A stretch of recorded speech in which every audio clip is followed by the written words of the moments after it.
Alrighty guys, welcome to your 36th video, and in this video, hopefully what we're going to be doing is finishing up this very simple web browser. So again, in the last tutorial, we just made the main brains of the display. Now let's go ahead and add it to the screen. So right outside this little semicolon, go ahead and hit add, new,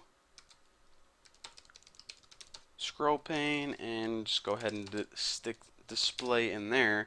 Now, where are we going to put this? Center. We'll just go ahead and put this in the center of the screen. So now we just need to do two more simple things. Set the size of it. And the size of this, what can show up nicely in this video on YouTube. 500 by 300 probably look pretty good. And set visible equal to true, because we don't want to make a program and make it invisible, because that would be a complete waste of time. So now our GUI and actually our constructor itself is completely taken care of. Pretty cool, huh? So the only other thing we have to do is fix this error, which pretty much says, okay, you keep calling this loadCrap method, and I don't have any built-in method called loadCrap. Only you would make something like that, Bucky. So go ahead and make that method right now.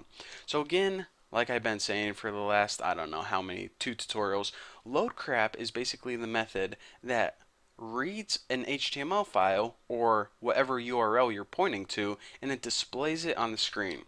So let me add a comment, loadCrap to display on the screen. Now we'll just go ahead and make this a private, because we're not going to be using it in any class. Void load crap, and you gotta say it long like that, crap. Okay, so this obviously gets passed in a string, and the string is, we'll just call user text, because that's the information that the user typed in, you know, unless they click on a hyperlink. But anyways, it gets passed in a string called user text, and the user text is basically the URL. Which website do you want to go to? So what we need to do now is we actually need to build a try catch statement. So let me go ahead and make the frame for that. Try catch, and for catch, exception E, and I'll just put this simple, system out print line. Not very formal here, but I'll just put something like crap. Now the reason that you put a try catch statement is we don't want our program to crash, obviously, whenever they type in, you know, a malformed URL.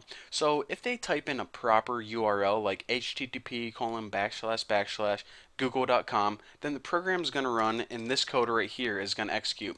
But if they type in something like, I don't know, htzz/goggles.com, that obviously isn't a valid URL, and this, you know, our program isn't going to crash. It's just going to say crap on our little display window on the bottom. So what do we want to try? Hopefully this is the code that gets executed. Well, the first thing we want to do is we want the web page that they go to display in the main window. So display set page, and hopefully this should, yep, set page. Now as you can see, if I roll over this documentation, it says, you guys can't see it, but I'll read the documentation to you guys. It says sets the current URL being displayed. So basically, the cool thing about Java is it already made this method, and this is probably the most powerful method that's built in Java for at least this tutorial. It takes whatever URL we pass it in as a string, and it displays it in the display window. So set page, we just need to pass in user text, copy this, paste it in. So say we, I don't know, type in thenewboston.com in the URL. Well, what this is going to do is it's going to read the file from thenewboston.com, and it's going to put it in the display window. So all of that confusing stuff that you guys thought we were probably going to have to program by hand, line by line, it's all taken care of in the set page method. Pretty freaking sweet. So the only other thing I want to do is, of course, whenever you go to a web page like thenewboston.com, if you look at the top of your, I like how I'm like, you know, keep throwing that in there. I don't even mean to do that. Oh, you know, like thenewboston.com, like who would ever want to go to that plug? Anyways, whenever you go to a website, the web address or the URL stays in the address bar at the top. It doesn't get deleted every time. So in order to keep that, just go ahead and put address bar set text equal to a string, and that string is user text as well. So basically, well, let me look about this. Okay, that looks pretty much like our program is complete. Now the only other thing we have to do is, of course, this doesn't have a main method, so we have to build one more other class for that, and I guess we'll do that.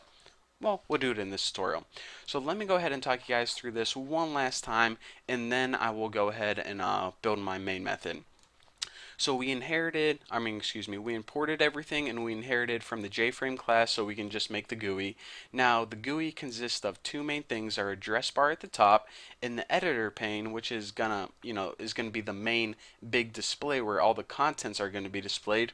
Now in the constructor, what we did is we named the application just so it has a title at the top, and the address bar pretty much is the place where the user types in the URL. Now, whenever they hit enter, what it's going to do is call this loadCrap method, which we'll get to in a second. Now, whenever things get displayed on the screen, if there are any links, what it's going to do is it's going to put a listener on top of all those links. Now, if the user clicks on one of those links, then what it's going to do is it's going to grab the URL from that link, convert it to a string, and pass it into this loadCrap method as well.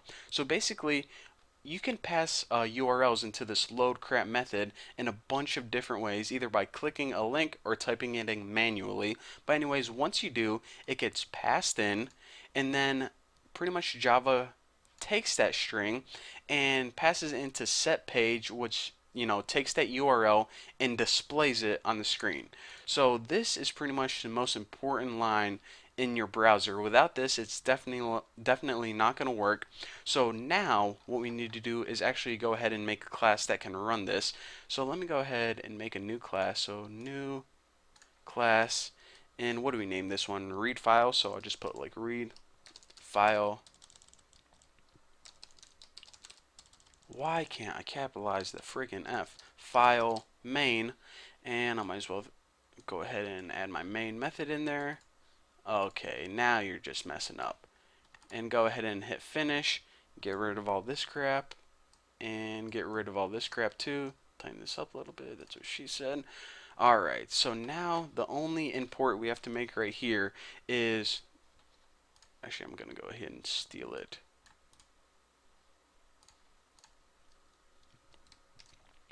Swing JFrame, and this doesn't inherit anything.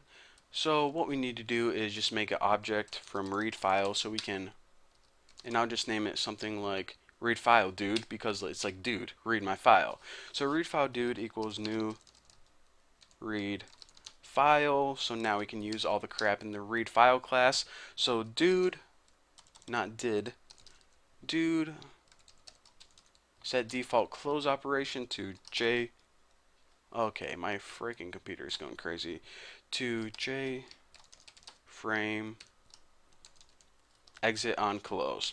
Alright, so now this class is set up, and again, if you don't know what's going on right here, basically I just needed to access this class right here because it didn't have a main method in it. So what this class does is it accesses the main method. Now once I press this run button, we should be good to go. But you know what? Obviously, I am a douchebag, and I'm going to make you guys wait into the next video because I actually want to put this full screen and show you guys how awesome this browser is going to be.